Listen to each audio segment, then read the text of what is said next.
কতদিন পরে বাড়িতে এলি বলতো? অনন্যা চিৎকার না করলে তোর মুখটা আমি দেখতে পেতাম না। আরে আশ্চর্য মা, তুমি কেমন কথা বলছো? তোমার সঙ্গে তো আমার প্রায় ফোনে কথা হয় না বলো? এসব তুই বুঝবি না, তোর যা ইচ্ছে তুই তাই কর। যাবে না। হ্যাঁ, এই জন্যই না আমি বাড়িতে আসতে চাই না। এক গাদা ইমোশনাল লোক বাড়ি ভর্তি, কিন্তু আমার কাগজটা কই? কাগজটা গেল কোথায়? আরে ভাইয়া তুমি? এই কই ছিলি তুই এতক্ষণ? আমি তো ভাইয়া রুমে ছিলাম, গান শুনছিলাম। দেখলাম পুরা ঘর একদম শুনছান, খালি তোমার রুমে আলো। আচ্ছা তুই কি আমার রুমে ঢুকিস? না খুব একটা না, কেন বলো তো? না, আমি একটা কাগজ রেখেছিলাম, খুঁজে পাচ্ছি না। কাগজটা জরুরি। কি কাগজ? ওই একটা এগ্রিমেন্ট পেপার আর কি, কম্পিউটার কম্পোজ করা, টেবিলের উপর রেখেছিলাম।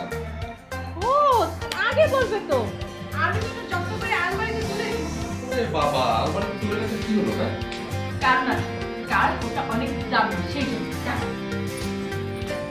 ওটা ও বুঝাইছে দেখে পাও না। ওটা তো খামের মধ্যে ছিল। একটা বাসপাতার খামে ছিল মা। ও তাহলে নিশ্চয়ই অনন্যা রেখে দিয়েছে। এই যে ও খুবই ভালো, লক্ষ্মী মেয়ে, গুছিয়ে রেখে দেয়। আচ্ছা, থ্যাংক ইউ ভেরি মাচ।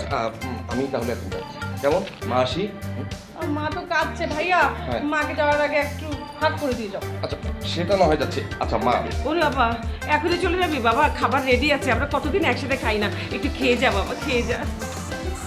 মা মা মা শোনো, নিচে ট্যাক্সি দাঁড়িয়ে আছে, খামাখা মিটার বাড়ছে। হ্যাঁ, আমি পরে আসবো, এসে থাকবো বেশ কয়েকদিন। কেমন? মাকে জড়িয়ে ধরতে বললাম না। আচ্ছা, যাচ্ছি যাচ্ছি। চলো যাই রে। তোমাকে দিয়ে আসি। ভাইয়া চলো আমরা দিয়ে আসি। মা মা তাকাও তো আমার দিকে। আমি ফোন করব, আবার কদিন পরেই আমি আসছি। কেমন? তখন একবারে অনেকদিন থাকবো। কেমন মা? করে দাও। ওকে, ওকে, মা। হ্যাঁ। আমি দোয়া না করো। তোমাকে? চল। চলো চলো চলো ভাইয়াকে নামিয়ে দিই। তুই আসবি না। কেন? তুই একটা কুফা, আমার কাগজ হারিয়ে ফেলেছিলি, আসবি না। থাক। না না মাকে দেখো বাবা যাই। তোরা দুজনে। কাগজটা চিড়ে ফেলা উচিত ছিল। না, থাক।